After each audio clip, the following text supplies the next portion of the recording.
सैयदना उमर फारूक, मेरे नबी पाक अलैहिस्सलाम ने फरमाया फरिश्ते 950 साल मेरे उमर की शान बयान करें तो खत्म नहीं हो सकती। इतना बड़ा शख्स उमर फारूक, इतना बड़ा आदमी। एक दिन ऐलान किया उमर फारूक ने, लोगों मस्जिद में आओ, बात करनी है। अमीरुल मोमिनीन का पैगाम है, सारे मस्जिद में आ जाए। खचाखच मस्जिद नबी सहाबा से भर गई। और ऐसा जब ऐलान होता था तो सहाबा दौड़ के आते थे, शायद को जंग है, शायद किसी ने हमला कर दिया है, शायद कोई नई बात है। दौड़े आए लोग, मस्जिद नबी खचाखच भर गई। सैयदना फारूक आजम रदी अल्लाह तआला अन्हु मिंबर पे बैठे। हजरत अब्दुर्रहमान इब्ने औफ रदी अल्लाह तआला अन्हु फरमाते हैं कि सहाबा तजस्सुस के देख रहे हैं कि पता नहीं किसी तरफ से पैगाम नहीं आ गया, कोई काफिर हमला नहीं करने लगा, अल्लाह जाने क्या हुआ है, बड़ी परेशानी है। उमर बैठे, अल्लाह की हम्द की, नबी पाक सल्लल्लाहु अलैहि वसल्लम पर दुरूद पढ़ा और फिर उमर फारूक बोले, फरमाने लगे, मैं जब मक्के में रहता था ना तो कभी घर में कहत आ जाता था, कभी कहत आता था घर में, बकरियों के दूध खुश्क हो जाते थे, गंदम नहीं मिलती थी, पानी नहीं होता था। तो फरमाया मेरी अम्मा मुझे खाला के घर भेज देती थी। कबीला बनु मखजूम, उस कबीले में मेरी खाला की शादी हुई थी तो वो मालदार लोग थे, उनके पास ज्यादा बकरियां, ज्यादा ऊंट, ज्यादा गाय, ज्यादा खेत थे। हजरत उमर फारूक फरमाने लगे, मैं उनके घर जाता तो मेरे खालू समझ जाते कि उमर को इसलिए भेजा गया है कि कहत आ गया है। फरमाते हैं वो मुझे सवेरे बकरियां चराने ले जाते, शाम तक मैं उनकी बकरियां चराता।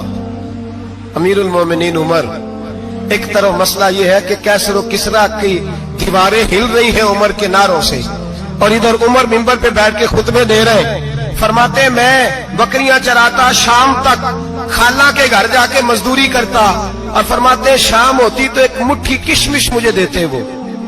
आप फरमाते हैं मैं बड़े कद वाला था, एक मुट्ठी किशमिश मिलती है, कभी एक मुट्ठी खजूरें, मैं शाम को खा के सो जाता। कई महीने यूं ही गुजरते तो मेरी अम्मा का पैगाम आता कि इलाज सही हो गया, मेरे बेटे को भेज दो। ये बात कही, हजरत उमर रोने लगे और फिर कहने लगे, अब वो वक्त आया है कि लोग मुझे अमीरुल मोमिनीन उमर कह के पुकारते हैं। बस ये दो बातें की। उमर ने कहा चलो जोहर का वक्त हो गया, अजान पढ़ो, उठो नमाज पढ़े, उठो। अजान हुई, इकामत हुई, जनाबे उमर ने नमाज पढ़ाई, लोग चले गए तो सैयदना अब्दुर्रहमान इब्ने औफ यराना था जनाबे उमर से, बाजू पकड़ के कहने लगे, उमर सियाना बंदा यार तू, ये दो बातें सुनाने के लिए इतना मजमा इकट्ठा किया था, ये दो बातें कहने के लिए कि मैं खाला के घर जाके मजदूरी करता था तो एक मुट्ठी किशमिश मिलती थी, एक मुट्ठी खजूरें, ये कहने के लिए कि मैं बकरियां चराया करता था। तो हजरत उमर फारूक रदी अल्लाह तआला अन्हु फिर रोए, फिर आंखों में आंसू आए। कहने लगे, अब्दुर्रहमान आज ना मिस्र शाम से कुछ लोग आए थे और वो बता रहे थे कि उमर तेरा डंका वहां भी बड़ा बजता है।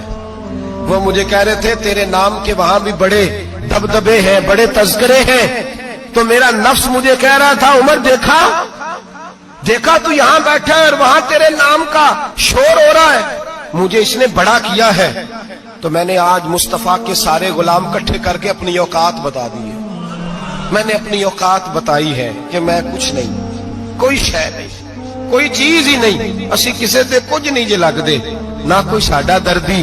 मैंने बताया है कि मैं तो किसी के बकरियां चरा के एक मुट्ठी किशमिश लेके गुजारा किया करता था। गुजारा मुझे मेरे कुछ साथी ना ले गए, गुजरांवाला, सर्दियों के मौसम में मुझे कहने लगे स्वेटर पसंद कर ले अपनी मर्जी का। तो मैंने कहा यार मुझे तो वही मजा आता है जो मेरी अम्मा क्रोशिये से बनाया करती, वही वो पहले अब्बा पहनते थे, फिर वही स्वेटर बड़ा भाई पहनता था, फिर हमारे खाते में आ गया। और फिर उसकी तारीफें होती थी गुर्बत छुपाने के लिए, उसकी तारीफें होती थी, बड़ी मेहनत से बना है जी, क्या बात है, बड़ा गर्म है, तो अब छोटे भाई को दे दिया जाए। हमने कहा वही जमाना देखा है, वही रंग देखा हुआ है और उस पर फख्र है। अब तो लोग जब कुछ हो जाता है ना, दो चार लोग जानने लगते हैं तो लोग फटाफट दावा कर देते हैं खानदानी रईस आजम हूं, बड़ी बात है। ऐसी कोई बात नहीं, जिसको अपना आप याद रहता है उसे खुदा भी याद रहता है, जिसे अपना आप याद रहता है उसे रसूलुल्लाह भी याद रहते हैं, जिसे अपना आप याद रहता है उसकी नजर में दूसरे लोग भी कुछ होते हैं, दूसरे लोग भी कुछ होते हैं। मैं उम्रे के लिए, हज के लिए जाता रहता हूँ, रब मुझे اپنے فضل سے بلا لیتا ہے. تو میں ایئرپورٹ سے نیچے اترا تو ایک صاحب میرے جاننے والے تھے, دوڑ کے آئے اور مجھے کہنے لگے کیا بات ہے, سنا ہے اس دفعہ آپ سعودی ایئر لائن سے آئے, سیدھا مدینہ شریف آئے, کیا بات ہے آپ کی؟ اور میں نے کہا صاحب چھوڑ دیں, میں بھی جب پہلی دفعہ آیا تھا تو میں بھی بڑا گور گور کے ایئرپورٹ دیکھتا تھا, میں نے کبھی دیکھا جو نہیں تھا, میں بڑا گور گور کے دیکھتا تھا, کوئی ایسی بات نہیں ہے, یہ نظام قدرت ہے, بادشاہ کے فیصلے ہیں, وہ جب چاہتا ہے جس طرح کے چاہتا ہے فیصلے فرما لیتا ہے, تو یہ اس کے فیصلوں کی بات ہے. ہم لوگ نا جس حیثیت پہ ہوتے ہیں وہیں رہ جاتے ہیں, پچھلی بات بھول جاتے ہیں, اس لیے ہم چاہتے ہیں جو بھی ہمیں ملے جھک کے ملے, جو بھی آئے, اور یہ میرا آپ کا سب کا مشترکہ معاملہ ہے. میرے نبی پاک صلی اللہ تعالی علیہ وسلم نے صحابہ سے پوچھا تمہیں بتاؤں جنت کے بادشاہ کون ہوں گے؟ جنت کے عام لوگ نہیں, جنت کے, بولیے گا ذرا, جنت کے اللہ بادشاہ. جنت میں تو جانا بڑی بات ہے, حضور جنت کا بھی بادشاہ, ابن ماجہ میں لفظ ہے. تمہیں پتہ ہے جنت کے بادشاہ کون ہوں گے؟ تو میرے مصطفیٰ کریم صلی اللہ تعالی علیہ وسلم کے غلاموں نے کہا حضور ہمیں نہیں پتا. تو حضور نے فرمایا جنت کے بادشاہ وہ لوگ ہوں گے جنہیں دنیا میں کوئی بھی نہیں جانتا تھا, جن کے کپڑے سادے ہوتے تھے, جو غریب لوگ ہوتے, جو سفارش کرتے تھے تو ان کی قبول کوئی نہیں کرتا تھا, جو کسی کے ساتھ جاتے تھے تو ان کو مانتا کوئی نہیں تھا, وہ جنت کے بادشاہ ہوں گے, بادشاہ. اور فرمایا قیامت کے دن جب لوگ انہیں دیکھیں گے تو ان پر فخر کریں گے, رشک کریں گے, کہیں گے کیا بات ہے تمہاری, یہاں تو شوق ہی بڑا ہے. غریبوں نے بھی پوسٹر بنائے ہوئے ہیں, ڈاکوؤں, لٹیروں, چوروں کی تصویروں کے ساتھ لگوائے ہوئے, اپنے آپ کو بڑا کرنے کے لیے. آج ہی اختیار کریں, آج ہی اختیار کریں, اپنے آپ کو مٹانے کی کوشش کریں. رب کریم کے بندے آگے بڑھ بڑھ کے اپنا آپ دکھاتے نہیں, بڑا شوق ہے, پہلے فوٹو کھچا لو, باقی باتیں بعد میں ہوں گی, پہلے ویڈیو بنا لو, باقی کچھ اور بعد میں ہوگا. پہلے اب تو پرسوں ترسوں مجھے ایک مولانا کہنے لگے کہ آپ سے میں نے, وہ یہاں جمعہ پڑھنے آتے ہیں کبھی کبھی, میرے دوست ہیں, کہتے ہیں آپ سے میں نے سنا تھا کہ اگر کوئی, اس نبی پاک کا فرمان ہے اگر کوئی نذرانہ دے تو اس کو لے لو, اگر کوئی تحفہ دے تو اس کو, حضور نے فرمایا لے لو اگر تمہیں کو دیتا ہے, اپنی مرضی سے, مانگنا منع ہے, کوئی دے دے تو لے لو, ورنہ ایک وقت آئے گا تم مانگو گے تمہیں ملے گا نہیں, جب کو دے دے تو لے لو.